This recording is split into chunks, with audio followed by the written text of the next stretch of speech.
Meeting है आप हमारे जो वीआईपी न्यूज़ से हैं, आप अपना नाम बताएंगे? मेरा नाम समीर सरकार है। मैं general secretary PMA employees union Delhi का हूँ। तो सर इस मीटिंग में मुद्दा आपने क्या बैंकों का निजीकरण है उसके विरोध में आप लोग ये कर रहे हैं?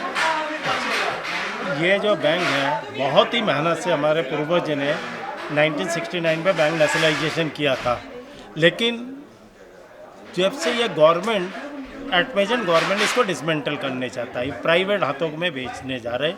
पहले 25 बैंक नेशनलाइज बैंक थे, उन्होंने उसको मर्ज करके 12 बैंक में लाए, कम डाउन करके। हमारे लिए अपनी रोजी रोटी या मासेस के लिए बहुत मुश्किल है। इसमें जॉब सिक्योरिटी ख़त्म हो चुके हैं बैंक के अंदर। जो नए यंग ब्लड बैंक के अंदर भर्ती होने चाहिए, जब 25 से 12 बैंक हो जाएंगे, आप इससे अंदाज़ा लगा सकते हो उनमें वर्कमैन कितने कम हो गया। बैंक मैंने गवर्नमेंट किस लिए इसको प्राइवेट कर रहे हमें अभी तक समझ नहीं आ रहा। हर चीज़ को अगर public sector public sector department को अगर ये इन्होंने प्राइवेटाइज करते रहेंगे, उससे देश के नौजवानों को नौकरी कहाँ से मिलेंगे। लोग कहते हैं प्राइवेट की नौकरी आप देखो, सुबह आए तो शाम को 16-16 घंटे लड़के बच्चे आजकल की नौकरी करते। इतने हायर एजुकेशन करने के बाद, माँ बाप ने इतने पैसे खर्च करने के बाद, उनके जॉब सिक्योरिटी क्या है? 10,000 20,000 रुपये की मल्टीनेशनल कंपनी के अंदर नौकरी कर रहा। आज बैंक में एक रेस्पेक्टेबल जॉब थे पब्लिक सेक्टर बैंकों के अंदर, उसको उन्होंने ख़त्म कर दिया। अभी मैं पंजाब नेशनल बैंक के जनरल सेक्रेटरी हूँ। 1/4/2020 में उसने ओबीसी और यूनाइटेड बैंक में मर्ज कर दिया। आपको मैं कह के हैरान हो जाऊँगा, गांव की तरफ मिनी डिपॉजिट कलेक्टर की एक पोस्ट होता, उन्होंने घर घर जाके बैंकों के लोगों के अकाउंट खुलवाते थे। बैंक के एक 625 आज 2 साल से फुटपाथ के ऊपर है, भूखे मरे जा रहे हैं, उनको पता नहीं है। बैंक चारों तरफ से क्या प्राइवेट कॉरपोरेट सेक्टर बन गया। हमारे मैनेजमेंट की तरफ से कोई कमी नहीं है, उन्होंने अपने के कॉरपोरेट हाउस बना दिया। टेम्पररी स्वीपर, जो बैंक के अंदर स्वीपर लोग काम करते थे, शेड्यूल कास्ट, शेड्यूल ट्राइब, उनको बैंक ने ख़त्म कर दिया, आउटसोर्स करवा दिया। चपरासी इन्होंने भर्ती नहीं कर रहा। बैंक मर्ज करके खाली बैंक के नाम से पब्लिक सेक्टर बैंक को लूटा जा रहा है। जो बड़े बड़े सरमाएदार हैं, उन्होंने बैंक से लोन लिया, लोन वापस नहीं। गवर्नमेंट को एआईबी की तरफ से हम आवाज़ उठा रहे, जो डिफ़ॉल्टर है उनको ऊपर आप कानून बनाइए, एक्शन ले।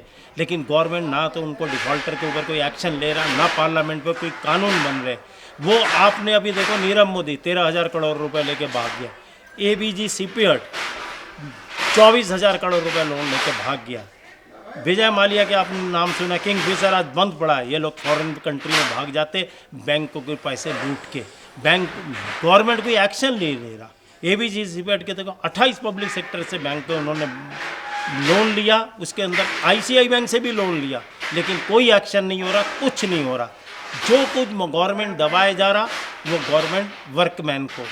आज बैंकों के अंदर क्लर्क नहीं है। आप लोग जाके पब्लिक सेक्टर बैंक के अंदर हमें खामा का बदनाम किया जाता, acute shortage of man power है।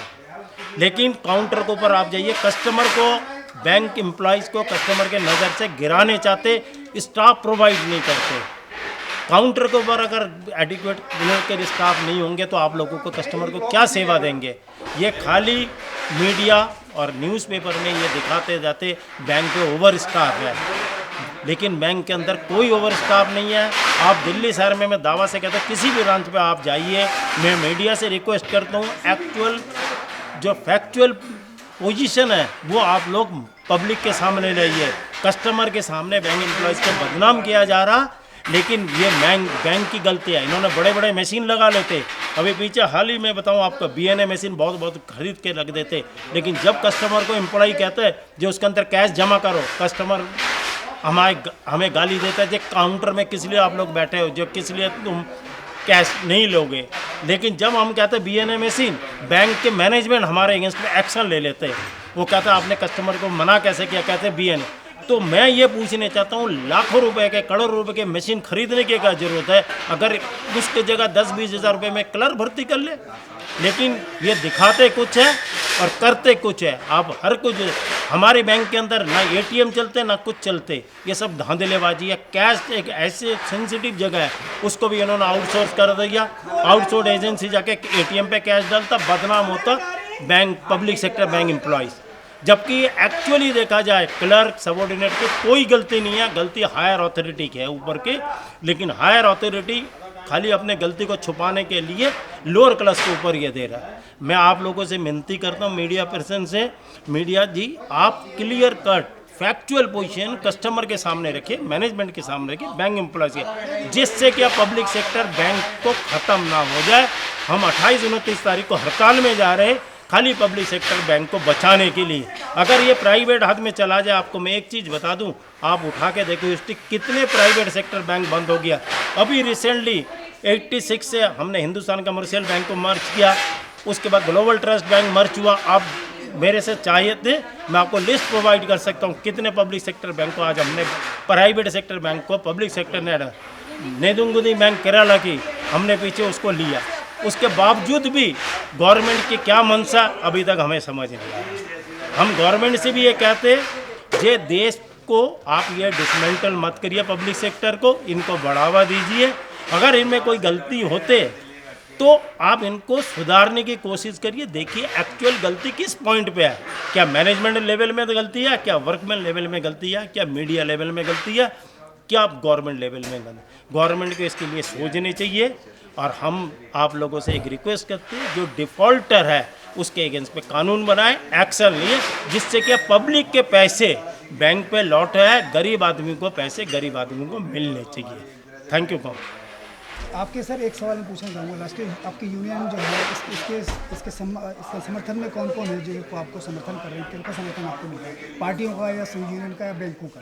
साथियों, ये जो स्ट्राइक और 28-29 तारीख को ये ऑल ट्रेड यूनियन जो हिंदुस्तान के अंदर है, AITSU, C2, इनके जितने भी हमारे यूनियन हैं, ट्रेड यूनियन किसी भी फील्ड में, वो सारे 28-29 तारीख को गवर्नमेंट के एंटी लेबर पॉलिसी के खिलाफ आवाज़ उठाए।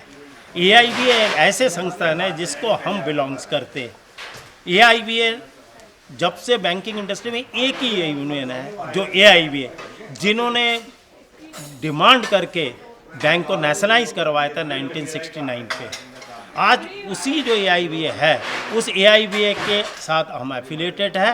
आज AIBA के कॉल है जो बैंक में 28-29 तारीख को स्ट्राइक हो जाए। PNB एम्प्लॉइज यूनियन दिल्ली जो हमने आज कॉन्फ्रेंस किया, उस कॉन्फ्रेंस की हमारी यही मुद्दा है जो 28-29 तारीख को हम पूरी ज़ोर शोर से हड़ताल करें। गवर्नमेंट को जो ये प्राइवेटाइजेशन की तरफ जा रहे, इसको हम ज़ोर से रोकने की कोशिश करें। और पूरी तमाम हिंदुस्तान की AIBA के जितना भी मेंबर है वो सारे स्ट्राइक करेंगे उस दिन।